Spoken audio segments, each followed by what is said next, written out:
አንድ ጊዜ በመርፌ የሚሰጥ ለ3 ወር የሚያገለግል ያለምንም ጭንቀት በየቀኑ ማስታወስ ሳያስፈልግ እርግዝናን በአግባቡ የሚከላከል ይሄ በየ3 ወሩ የሚሰጠው የቤተሰብ እቅድ እውነታ ነው። ነገር ግን ይህንን የቤተሰብ እቅድ ከመጠቀማችሁና ከመምረጣችሁ በፊት እነዚህ ነጥቦች በሚገባ ማወቅ አለባችሁ።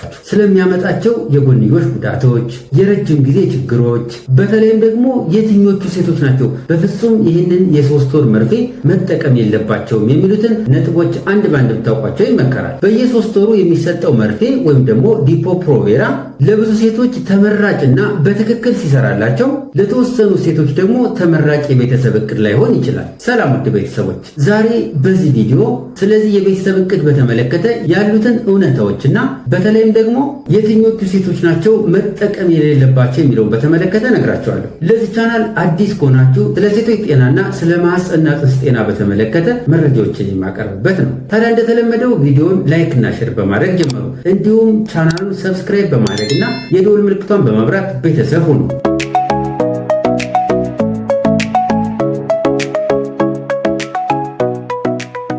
በየ3 ወሩ የሚሰጠው የቤተሰብ እቅድ ወይም ደግሞ ዲፖ ፕሮቬራ ሜድሮክሲ ፕሮጀስትሮን አሲቴት የተባለ ሆርሞን የያዘ የቤተሰብ እቅድ ሲሆን ይህም ለ12 ሳምንታት ወይም ደግሞ ለ3 ወራት እርግዝናን የመከላከል አቅም አለው። ይህ የቤተሰብ እቅድ ኢስትሮጅን የተባለው ሆርሞን ስላልያዘ ኢስትሮጅን መውሰድ ለሌለባቸው ሴቶች ተመራጭ ነው። በየ3 ወሩ የሚሰጠው መርፌ ወይም ደግሞ ዲፖ ፕሮቬራ እርግዝናን በ3 መንገድ ይከላከላል። የመጀመሪያው እንቁላል እንዳይለቀቅ ያደርጋል ወይም ደግሞ ኦቭሌሽን እንዳይኖር ያደርጋል። ስለዚህ ኦቭሌሽን እንዳይኖር ስለሚያደርግ እንቁላል ስለማይለቀቅ እንቁላል ከስፐርም ጋር ለመዋሃድ ምቹ ሁኔታ ስለማይፈጠርለት እርግዝና እንዳይፈጠር ያደርጋል። ሁለተኛ የማህፀን ግድግዳን ያሳሳል። ጽንስ ተፈጥሮ የተወሰነ ጊዜ ቱቦዎች ላይ ከቆዩ በኋላ ጉዞ አድርገው ማህፀን ግድግዳ ላይ መጥቶ ማህፀን ላይ ተጣብቆ እርግዝና ሆኖ እንዲቀጥል የማህፀን ግድግዳ ወሳኝ ሚና ይጫወታል። ታዲያ ይህ የማህፀን ግድግዳ የሳሳ ወይም ደግሞ የቀጠነ ከሆነ በአጋጣሚ እርግዝና ቢፈጠርም እንኳ ማህፀን ግድግዳ ላይ ደርሶ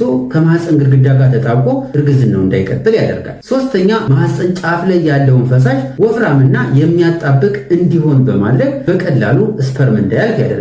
ዲፖ ፕሮቬራን በአግባቡ ለሚጠቀሙ ሴቶች 94-99% እርግዝናን የማስቀረት አቅም አለው። ዲፖ ፕሮቬራ ወይም ደግሞ በየ3 ወሩ የሚሰጠውን የቤተሰብ እቅድ ለምን ብዙ ሴቶች ይመርጡታል? በዓመት 4 ጊዜ ብቻ መርፌ መውሰድ ስለሚጠበቅባቸው፣ እርግዝናን ለመከላከል ብቁ ስለሆነ፣ ለሚያጠቡ እናቶችም ምቹ ስለሆነ፣ አንዳንድ ጊዜ ብዛት ያለው የወር አበባ ዑደትንና በወር አበባ ወቅት የሚያጋጥመውን ህመም ለመቀነስ ስለሚያግዝ፣ በየቀኑ ማስተዋል ስለማያስፈልግ፣ በተለይም ደግሞ በስራ ብዛት ለተጠመዱ ሴቶች ይህ የቤተሰብ እቅድ ተመራጭ ስለሆነ፣ ታዲያ ይህንን በየ3 ወሩ የሚሰጠውን የቤተሰብ እቅድ ወይም ደግሞ ዲፖ ፕሮቬራን የሚጠቀሙ ሴቶች ሊያጋጥሙ የሚችሉ የጎንዮሽ ጉዳቶች እነዚህ ናቸው። ልብ በሉ፣ እነዚህ የጎንዮሽ ጉዳቶች ከአንድ ሰው ወደ አንድ ሰው ሊለያዩ ይችላሉ። የመጀመሪያው ሊያጋጥም የሚችል የጎንዮሽ ጉዳት የተዘበራረቀ የወር አበባ ዑደት፣ ጠብ የሚል የደም መፍሰስ ማጋጠም፣ ረዘም ላለ ጊዜ ደም መፍሰስ፣ ምንም አይነት ፔሪድ አለማየት። በእርግጥ ይህንን የቤተሰብ እቅድ የሚጠቀሙ ሴቶች ምንም ፔሪድ ቢያዩ ያን ያህል የጤና ችግር የለው። ክብደት መጨመር፣ ይህንን የቤተሰብ እቅድ አዘውትረው የሚጠቀሙ ሴቶች ከ2 እስከ 5 ኪሎ ግራም ሊጨምሩ ይችላሉ። የባህሪ ለውጥ ወይም ደግሞ ድብርት፣ ራስ ምታት፣ ብጉር፣ የጡት ህመምና የግንኙነት ፍላጎት መቀነስ ሊያጋጥሙ ከሚችሉ የጎንዮሽ ጉዳቶች የተወሰኑት ናቸው። በሌላ መልኩ ደግሞ ረዘም ላለ ጊዜ ዲፖ ፕሮቬራን ወይም ደግሞ በየ3 ወሩ የሚወሰደውን የቤተሰብ እቅድ የምትወስድ ሴት የአጥንት መሳሳት ችግር ሊያጋጥማት ይችላል። ምክንያቱም ዲፖ ፕሮቬራ ኢስትሮጅን የሚባለው ሆርሞን ስለሌለው የአጥንት ጥንካሬ ላይ አሉታዊ ተጽዕኖ ሊኖረው ይችላል። ዲፖ ፕሮቬራን ስትወስድ የነበረች ሴት የቤተሰብ እቅዱን አቋርጣ ለማርገዝ ብትፈልግ ምን ያህል ጊዜ ይወስድባታል? ብዙ ጊዜ ይህ የቤተሰብ እቅድ ከተቋረጠ በኋላ ከ6 እስከ 10 ወር ባለው ጊዜ እንቁላል የመለቀቅ እድል ይኖራል። ያም ማለት የማርገዝ እድላቸው ይጀምራል። አንዳንድ ሴቶች ላይ ደግሞ እንቁላል ለመለቀቅ ከ12 እስከ 18 ወር ሊፈጅበት ይችላል። ዲፖ ፕሮቬራ ለእነዚህ ሴቶች ተመራጭ ነው። እርግዝናን ረዘም ላለ ጊዜ ማዘግየት ለሚፈልጉ ሴቶች፣ ኢስትሮጅን መውሰድ ለማይችሉ ሴቶች፣ ለሚያጠቡ እናቶች፣ በወር አበባ ወቅት ብዙ ደም ለሚፈሳቸው ሴቶች፣ በየቀኑ መድኃኒት መድኃኒት መውሰድ ለማይፈልጉ ሴቶች ዲፖ-ፕሮቬራ ወይም ደግሞ በየ3 ወሩ የሚወሰደው መርፌ ተመራጭ ነው። ከዚህ በታች የምናየው ደግሞ ዲፖ-ፕሮቬራን ሲጠቀሙ በጥንቃቄ መጠቀም ያለባቸው ሴቶች እነማን ናቸው የሚሉትን ነው።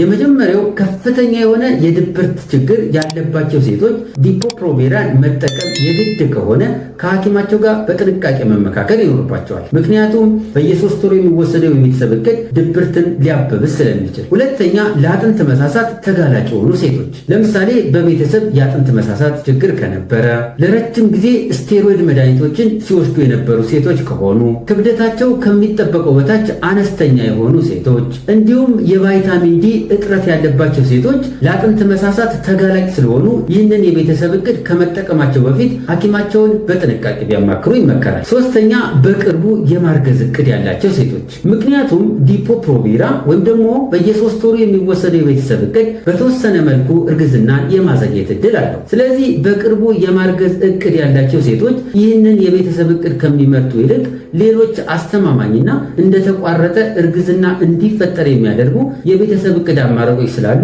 እነሱን ቢጠቀሙ ይመከራል። በአራተኛ ደረጃ ከመጠን በላይ ኪሎ እያገኙ ያሉ ሴቶች፣ ምክንያቱም ዲፖ-ፕሮቬራ ወይም ደግሞ በየ3 ወሩ የሚወሰደው የቤተሰብ እቅድ የተወሰኑ ሴቶች ላይ የምግብ ፍላጎት እንዲጨምር እንደ ምክንያት ስለሚሆን በዚህም የተነሳ ተጨማሪ ኪሎና ተጨማሪ ክብደት እንዲኖራቸው ያደርጋል። ስለዚህ እንደዚህ አይነት ያለባቸው ሴቶች ዲፖ-ፕሮቬራን ከመጠቀማቸው በፊት ከሐኪማቸው ጋር ቢመካከሩ ይሻላል። ዲፖ-ፕሮቬራን በፍጹም መጠቀም የሌለባቸው ሴቶች፣ ይህ በጣም ወሳኝ መልእክት ነው። ዲፖ-ፕሮቬራ ለእነዚህ ሴቶች በፍጹም አይመከርም። አንደኛ የጡት ካንሰር ላለባቸው ሴቶች፣ ምክንያቱም የጡት ካንሰር ለሆርሞን ለውጦች ተጋላጭ ስለሆነ። ሁለተኛ ምክንያቱ ያልታወቀ የማህፀን ደም መፍሰስ ለሚያጋጥማቸው ሴቶች፣ ምክንያቱም የማህፀን ደም መፍሰሱ ምክንያቱ መታወቅና መታከም ስላለበት። በተጨማሪም ደግሞ ይህ የቤተሰብ እቅድ ተጨማሪ የደም መፍሰስ እንዲያጋጥም እንደ ምክንያት ስለሚሆን የትኛው ነው የደም መፍሰስ እንዲያጋጥም ያደረገው የሚለውን በትክክል ለመለየት አስቸጋሪ ስለሚሆን። ሶስተኛ ከፍተኛ የሆነ የጉበት ህመም ላለባቸው ሴቶች፣ ምክንያቱም በዚህ በዲፖ-ፕሮቬራ ውስጥ ያለው ፕሮጀስትሮን የተባለው ሆርሞን በጉበት አልፎ ስለሆነ ስራዎችን የሚሰራው የጉበት ችግር ያለባቸው ሴቶች ላይ ተጨማሪ ችግር እንዲፈጠር እንደ ምክንያት ስለሚሆን ይህንን የቤተሰብ እቅድ ባይጠቀሙ ይመከራል። አራተኛ ለዲፖ-ፕሮቬራ ወይም ደግሞ ለፕሮጀስትሮን አለርጂ የሆኑ ሴቶች። ስለዚህ እነዚህ ከላይ የዘረዘርኳቸው ሴቶች ዲፖ-ፕሮቬራን ወይም ደግሞ ለ3 ወር የሚወሰደውን የቤተሰብ እቅድ በፍጹም መጠቀም የለባቸው። ዲፖ-ፕሮቬራ አስተማማኝና ተመራጭ የቤተሰብ እቅድ ቢሆንም ለሁሉም ሴቶች ግን አንድ አይነት አይደለም። ስለሆነም ለመጠቀም ከመወሰናችሁ በፊት እነዚህን ነጥቦች ራሳችሁን ጠይቁ። በቅርቡ ለማርገዝ እቅድ አለኝ? የአጥንት ጤንነት ችግርስ አለብኝ? ሊያጋጥሙ የሚችሉ የጎንዮሽ ጉዳቶችን ለመቋቋም ምን ያህል ዝግጁ ነኝ? ከጤና ባለሙያዎች ጋር ስለ ጤንነቴና ስላለሁበት ሁኔታ በሚገባ ተመካክሬያለሁ ወይ የሚሉትን ሀሳቦች ራሳችሁን ጠይቃችሁ በሚገባ ማብላላት ይኖርባቸዋል። በነገራችን ላይ ተመራጭ የቤተሰብ እቅድ ማለት ብዙ ሰው ስለተጠቀመው ሳይሆን ከእናንተ ሰውነት ጋር ተስማሚና ከነገ እቅዳችሁ ጋር አብሮ የሚሄድ ከሆነ ነው። ይሄ ቪዲዮ ጠቃሚ ነው ብለው ካሰቡ ቪዲዮ ለሌሎች ሰዎችም ደርሶ ብዙ ሰዎች እንዲጠቀሙበት ቪዲዮውን ላይክ እና ሼር አድርጉት። እንዲሁም ቻናሉን ሰብስክራይብ በማድረግና የደወል ምልክቷን በማብራት ቤተሰብ ሁኑ። ከዚህ በፊት በየ3 ወር የሚሰጠው መርፌ ወይም ደግሞ ዲፖ-ፕሮቬራን ተጠቅማችሁ ያጋጠሟችሁ ችግሮች ካሉ ሌሎችም ተሞክሮ እንዲሆን አስተያየት መስጫው ላይ አስቀምጡልን። በዚህ ቪዲዮ ያልተመለሰላችሁ ጥያቄና ሌላ ተጨማሪ እንዲብራራላችሁ የምትፈልጉት ሀሳብ ካለ አስተያየት መስጫው ላይ አስቀምጡ። ለዛሬ ያዘጋጀሁት ይህንን ይመስላል። በቀጣይ በሌላ ፕሮግራም እስከምንገናኝ ቸር ሰንብቱ።